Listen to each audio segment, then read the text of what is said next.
I'm Representative Dawn Keefer of the 92nd Legislative District, and I'm at the Farm Show today here with Secretary Redding. How are you doing? Yeah, happy New Year to you. Welcome. Thank you. Thanks for being here.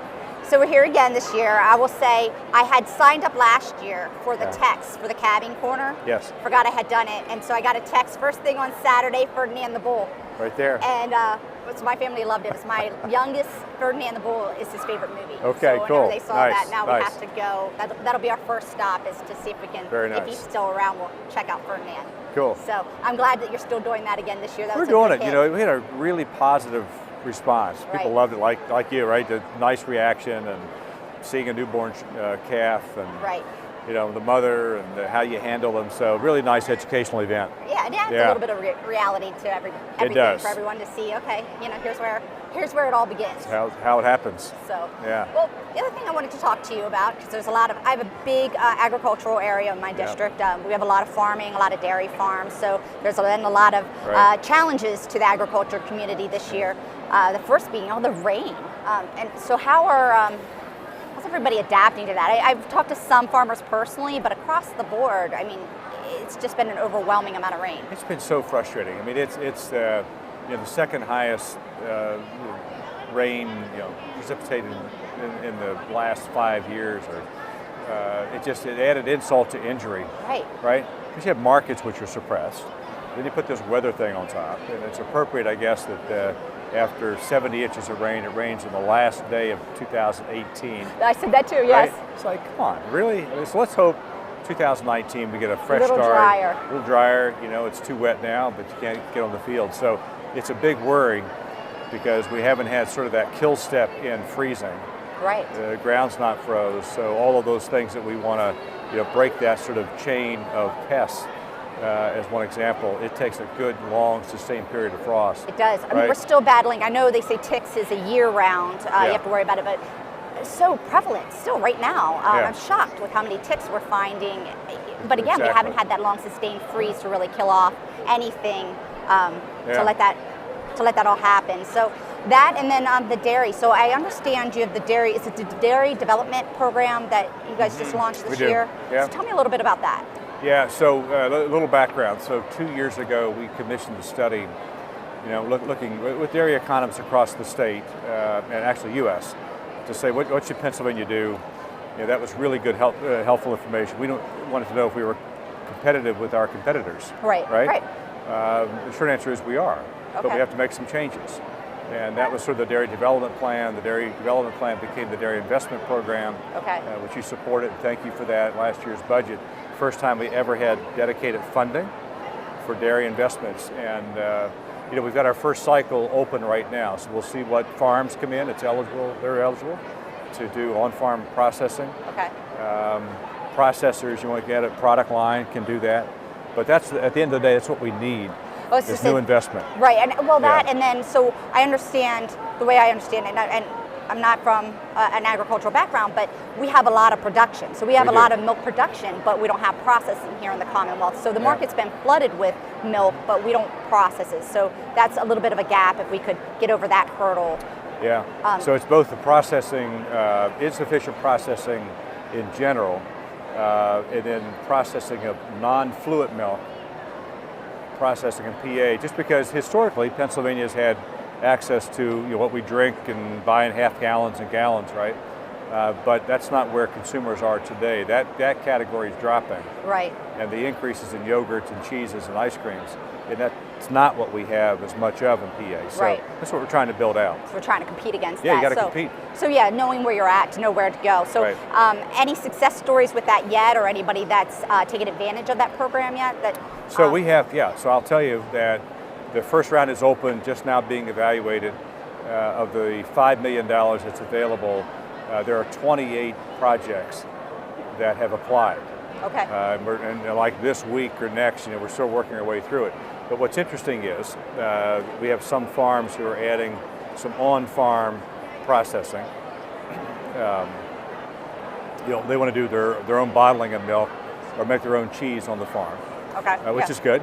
And then you have some of the major processors which want to add some additional packaging line.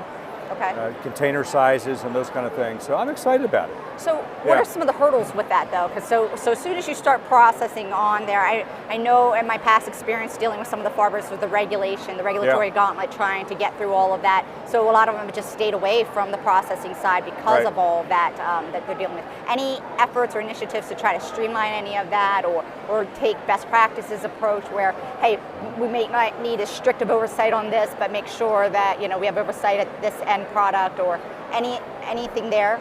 Yeah, there are. Okay. And I'll just say from the Department of Agriculture standpoint, so we have oversight of food safety inspections. Right. And all of the milk processing regulations. Now there's some FDA pieces if they're shipping interstate. Right. But for intrastate, we can manage that within the state of Pennsylvania. Okay. The permitting, we try to expedite that, make sure we're good. So I think we'll be tested a little bit with the number of applications pending. Right. But I would just say to anybody, if there's that is an interest to you, make sure you reach out to the department. That's, and it's across the board, and I can't say specifically it's with Department of Ag, but permitting's always a struggle.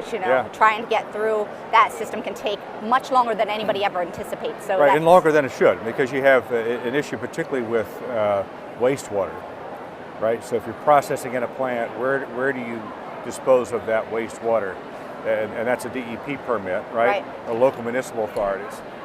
But we'll work our way through that. Right, and we're trying to work on that end of it too. So we understand it's a multi-pronged effort. So there's some things I think we could streamline on that effort. We're not reinventing the wheel here. This stuff has been done. It's just trying to get the pieces in place. So it's a lot more seamless for everybody. Right. So those are the biggest obstacles. So you're seeing. I think so. I mean, I think there's, we have consumers that we have to also sort of re-engage. And our challenge on the production side is consumption. And you look around, most consumers, they're drinking less fluid milk, but eating a lot more dairy. Right. Okay. Right. It's been total. I could live on cheese. I'm the same way. So total dairy is up, fluid's down. So we have that issue to deal with. We have some innovation that we have to sort of address in dairy.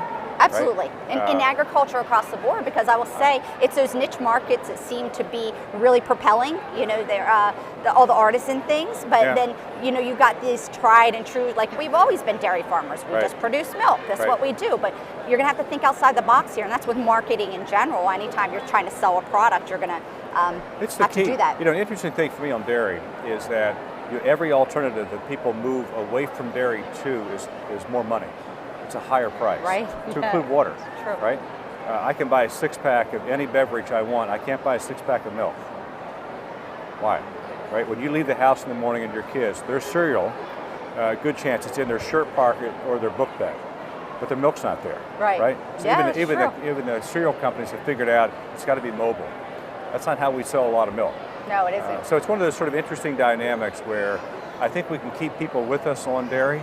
But you've got to change the package, you've got to change the convenience, and you got to change your marketing. So I've seen some of the new ads that you've had out there doing that as well. Try to keep people, if they're drinking milk, continue.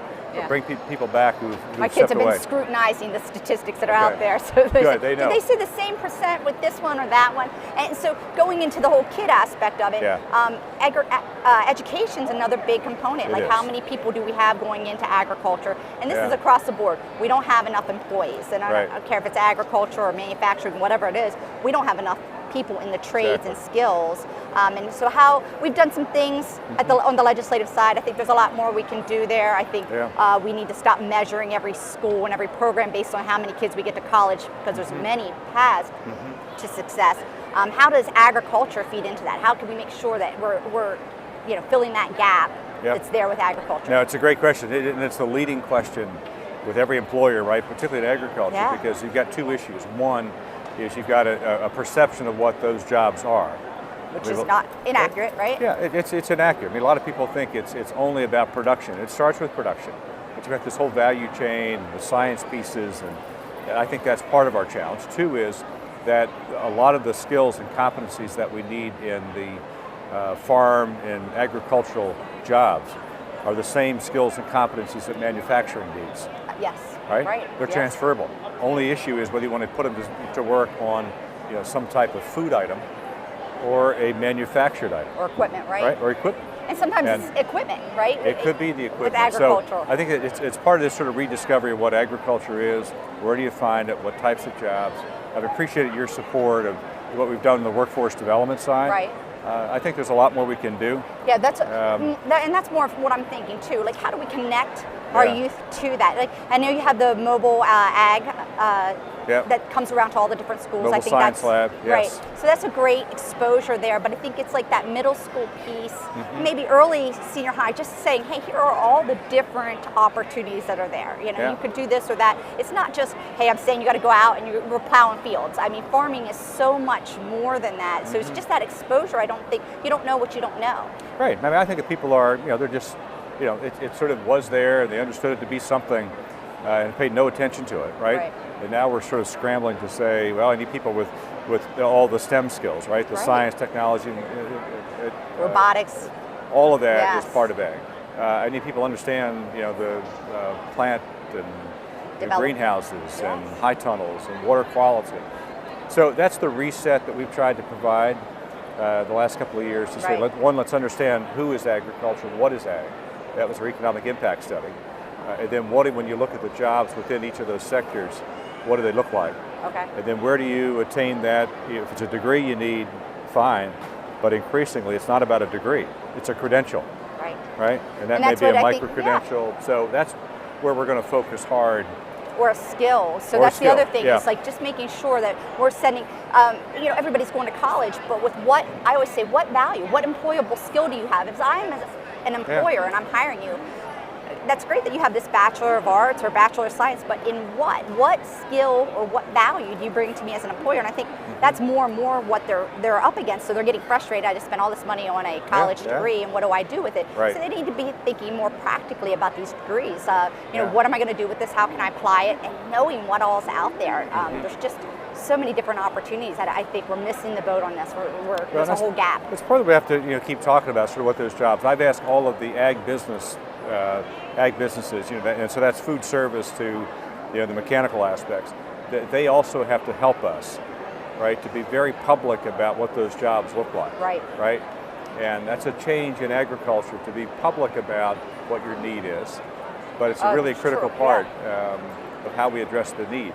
Well, and then there's also, so apprenticeship is part of that component as well. So we put a little bit of money in the budget last year for that, but having manufacturers or having people in agriculture, whatever your business or industry is, reaching out, providing those opportunities. I mean, that's a golden opportunity. You bring somebody in, do that apprenticeship. If it requires higher education or a skill or a trade school, whatever that is, you're getting them at the ground level. You get to train this individual to meet your needs, and it's a win-win situation for both.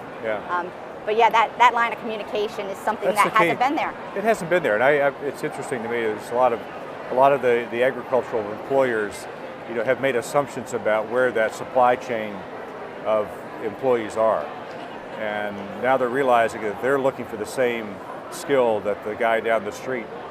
It's highly competitive. It's very competitive. Right. So what's your case, right, as to why somebody comes to ag versus going to something else? So it's a changed market.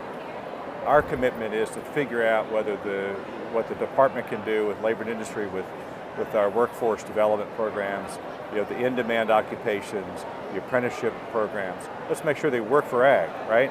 Right. And that's where we're focused around food and agriculture. So we're looking forward to that in the next term. I agree. I think just having a seat at the table, and I think we too have to look at how we're going to adapt as well. So these programs that we've had for years, we need to adjust on that as well. Yeah. So that's a great conversation. Yeah. Well, hey, I thank you for your time. I Always appreciate good to see it. you. I'm excited to try everything here and explore everything that's here. Have fun. Enjoy it. Thank you. Thank you.